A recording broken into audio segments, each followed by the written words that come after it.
बसंत एक general store के बाहर खड़ा अपने दोस्तों से बातें कर रहा था।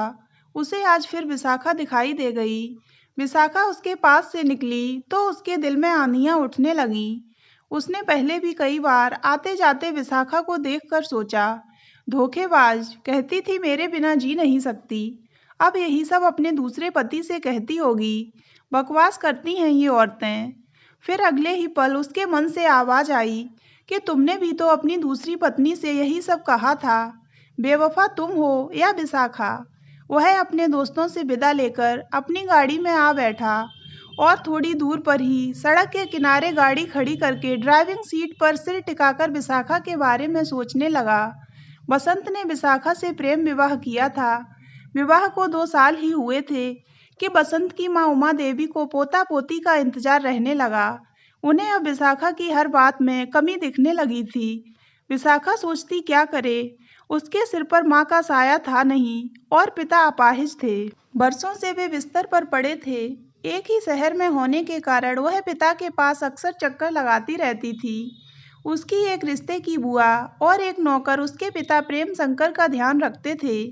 उमा देवी को अब हर समय बसंत की वंश वृद्धि की चिंता सताती।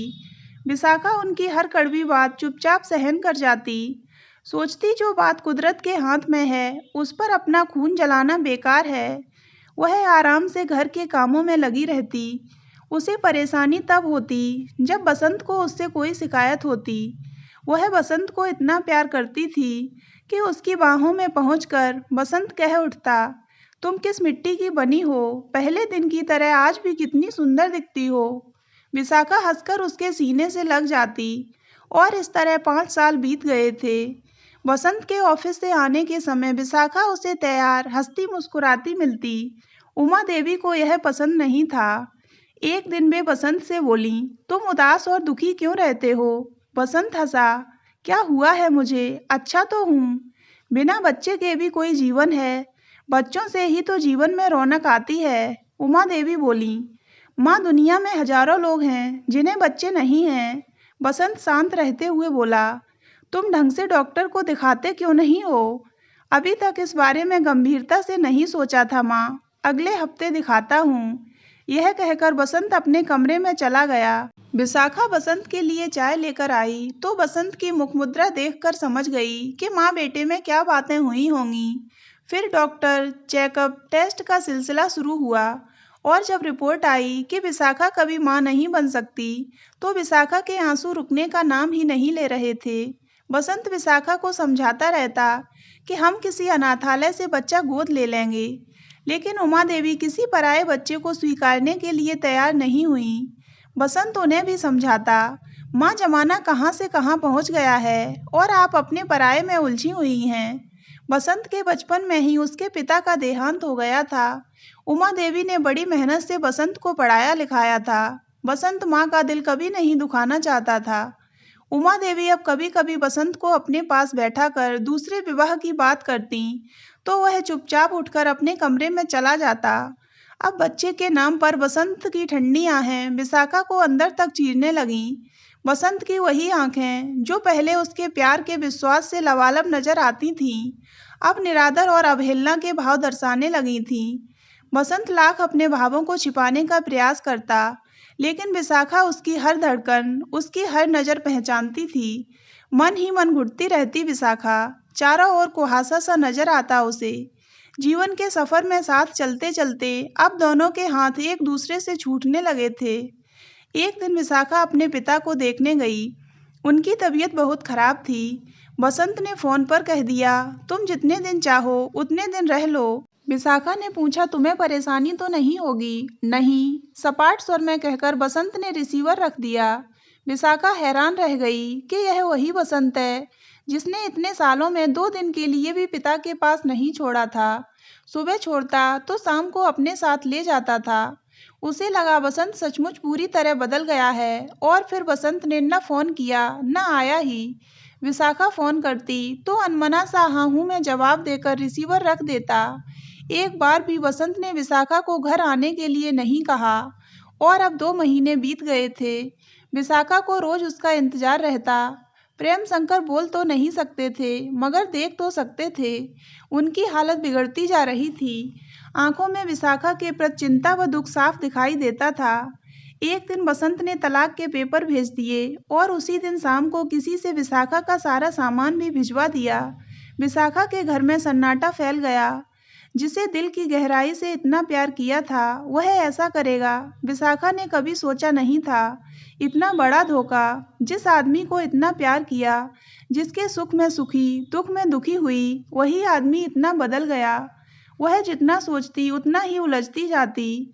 फिर अपने को समझाने लगती, अगर मैं गलत नहीं हूँ तो मैं इतनी दुखी क्यों हूँ। तलाक के पेपर फिर आंखों के आगे घूम गए। वह छटपटाती, बेचैन, असहाय सी सुबकती रही। इतना बड़ा विस्फोट, पर कहीं कोई आवाज नहीं। बाहर से सब कुछ कितना शांत, पर भीतर ही भीतर बहुत कुछ टूट कर बिखर गया। पिता की बिगड़ती हालत देखकर वह और दुखी हो जाती। थोड़े समय बाद तलाक भी हो गया। उसे पता चला कि बसंत ने दूसरा विवाह कर लिया है। रात भर वह रोती सिसकती रही। बसंत के साथ बिताया एक एक पल याद आता रहा। प्रेम शंकर को अस्पताल में दाखिल कराना पड़ा। उन्होंने अपने वकील सिद्धार्थ गुप्ता को बुला लिया और घर व किराए पर चढ़ी हुई सारी दुकानें विशाखा के नाम कर दीं। उनकी आंखों में विशाखा के लिए चिंता साफ दिखाई देती। सिद्धार्थ गुप्ता शहर के प्रसिद्ध वकील थे। उम्र में विशाखा से कुछ ही बड़े थे, लेकिन बहुत ही सहृदय व सुलझे हुए इंसान थे। इस पूरी दुनिया में प्रेम शंकर को सिद्धार्थ से ज्यादा भरोसा किसी पर नहीं था।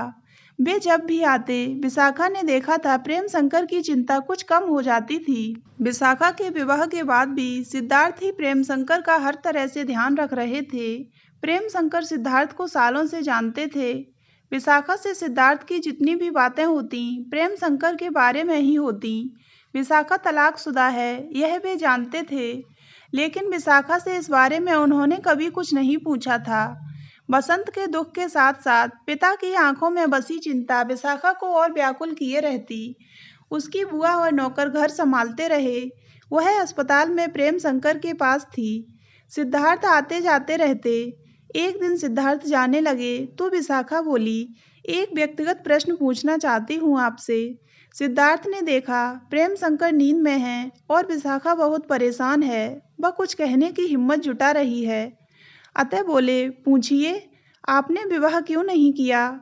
सिद्धार्थ को एक झटका सा लगा, लेकिन फिर धीरे से बोले, कोई मजबूरी थी, कहकर वे जाने लगे तो विशाखा ने तेजी से आगे बढ़कर कहा, क्या आप मुझे बता सकते हैं। सिद्धार्थ वहीं अपना बैग रखकर बैठ गए और फिर धीरे धीरे बोले, कुछ लोग कमियों के साथ पैदा होते हैं और अगर मैं विवाह के योग्य होता तो सही समय पर विवाह कर लेता। आप मेरी बात समझ गई होंगी। हाँ सिद्धार्थ साहब, ऐसा सिर्फ पुरुषों के साथ ही नहीं, स्त्रियों के साथ भी तो होता है। मैं भी कभी माँ नहीं बन सकती, इसी कारण मेरा तलाक हो गया। मैंने हर संभव तरीके से विवाह को बचाने का प्रयत्न किया, लेकिन बचा नहीं सकी। सिद्धार्थ ने हैरान होकर उसकी तरफ देखा तो विशाखा ने कहा, क्या आप मेरे साथ विवाह कर सकते हैं। विशाखा, आप होश में तो हैं। बहुत सोच समझ कर कह रही हूँ। मेरे पापा की जान मुझ में अटकी है। आप तो वकील हैं, यह जानते हैं कि एक अकेली औरत को दुनिया कैसे परेशान करती है। अगर आप मुझसे विवाह कर लेंगे तो हम दोनों को एक जीवन साथी और उससे भी बढ़कर एक दोस्त मिल जाएगा। हम अच्छे दोस्तों की तरह जीवन बिता लेंगे। बस आपका साथ मांग रही हूँ, मुझे और कुछ नहीं चाहिए। क्या आप मेरी बात मान सकते हैं। सिद्धार्थ ने विशाखा को गौर से देखा, उसके सच्चे चेहरे को परखा और फिर मुस्कुरा दिए। शीघ्र ही दोनों का विवाह हो गया और विवाह के कुछ समय बाद ही प्रेम शंकर ने हमेशा के लिए आंखें बंद कर ली। विशाखा सिद्धार्थ के घर आ गई। घर वैसा ही था जैसा औरत के बिना होता है। नौकर तो थे, लेकिन विशाखा का हाथ लगते ही घर चमक उठा। एक दिन सिद्धार्थ भावुक होकर बोले, कैसा पति था जिसने तुम्हें तलाक दे दिया। दोनों अपने मन की ढेरों बातें करते, दोनों को एक दूसरे में अच्छा दोस्त दिखाई देता। विशाखा दिन भर घर को बनाती संवारती, उनकी फाइलें संभालती, रात को उनके कमरे में उनकी दवा और पानी रखकर मुस्कुराकर गुड नाइट बोलकर अपने बेडरूम में आ जाती। बेड पर लेटकर किताबें पढ़ती और सो जाती। सुबह अच्छी तरह तैयार होकर सिद्धार्थ के साथ नाश्ता करती। उनके जाने के बाद गाड़ी निकालती और सिद्धार्थ के बताए कामों को पूरा करती। यानी कभी बैंक जाना, कभी उनके डॉक्टर से मिलती, उनका हिसाब किताब देखती, उनका हर काम हंसी खुशी करती। आज बसंत को विशाखा फिर दिखाई दे गई थी। छोटा शहर था, इसलिए कई बार पहले भी दिख चुकी थी। ऑफिस से उठकर इधर उधर घूमना बसंत की आदत बन गई थी। न जाने क्यों अब भी जब कभी विशाखा को देख लेता, दिल में एक फांस सी चुभती। कई महीने तो विशाखा उसे नजर नहीं आई थी। वैसे उसने सुन लिया था कि उसने शादी कर ली है और बहुत खुश रहती है। न जाने क्यों उसे विशाखा की शादी से दुख पहुंचा था। शहर के किसी चौराहे पर, किसी मार्केट में विशाखा कभी कभी नजर आ ही जाती थी, अपने पति के साथ, किसी नई सहेली के साथ, तो कभी अकेली कार में। उसके शरीर पर शानदार कपड़े होते और चेहरे पर शांति। बसंत का दिल जल कर रह जाता। ऐसी सुख शांति तो उसके जीवन में नहीं आई थी। आज भी जब विशाखा उसके सामने से निकली तो उसका दिल चाहा कि वह उसका पीछा करे, बिल्कुल उसी तरह जैसे विवाह से पहले करता था। गाड़ी खड़ी करके बसंत बेचैनी में टहलता सड़क पर दूर निकल गया। सड़क के पार उसकी नज़र ठिठक गई। विशाखा बैंक से आ रही थी। बसंत तेजी से सड़क पार करके उस तरफ बढ़ा जहां विशाखा अपनी गाड़ी में बैठने वाली थी। जैसे ही विशाखा गाड़ी में बैठकर गाड़ी स्टार्ट करने लगी, बसंत ने नॉक किया।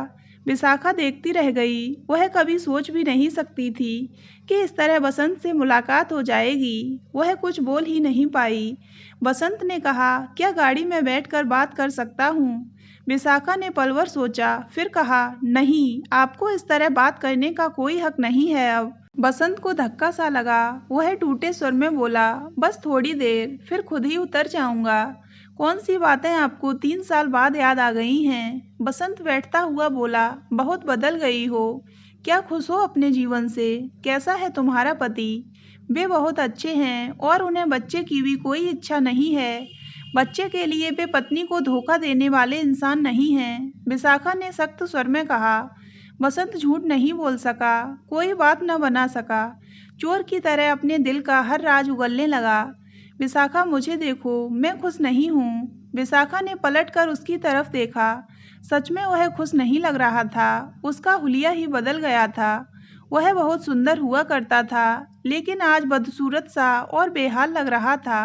बसंत शर्मिंदा सा बोला, विशाखा, यह तो ठीक है कि बच्चे दुनिया का सबसे बड़ा उपहार हैं, लेकिन सिर्फ तुम्हारी खुशी के लिए मैं इस सच से आंखें फेर लिया करता था।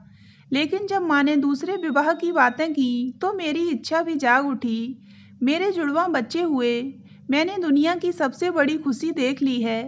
फिर भी मैं टूट गया हूँ। मंजिल पर पहुँचने के बाद भी भटक रहा हूँ, क्योंकि मेरी पत्नी रेखा बहुत ही कर्कश स्वभाव की है।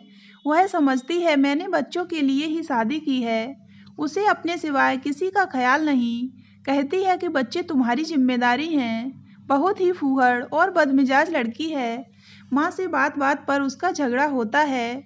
वही घर जो तुम्हारी उपस्थिति में खुश और शांत नजर आता था, अब कलह का अड्डा लगता है। घर जाने का मन ही नहीं होता। तुमने मेरा इतना ख्याल रखा था कि मैं बीते दिन याद करके रात भर सो नहीं पाता हूँ।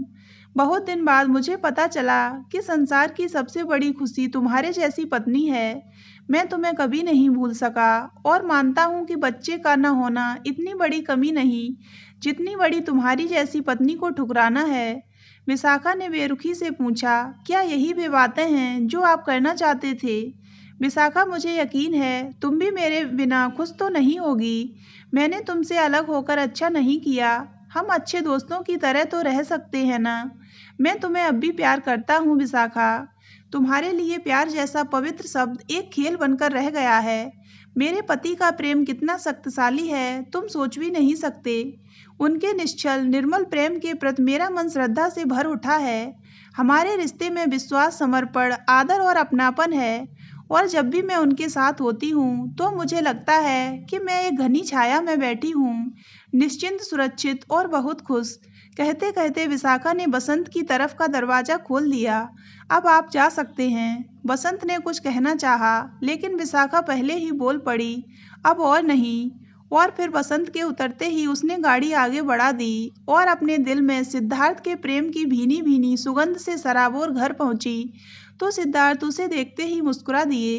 विशाखा को लगा कि कुछ पल आंखों में तैरता प्यार भी कभी कभी पूरा जीवन जीने के लिए काफी होता है, लेकिन इस बात को सिर्फ खुशनुमा पलों को जीने वाले ही समझ सकते हैं।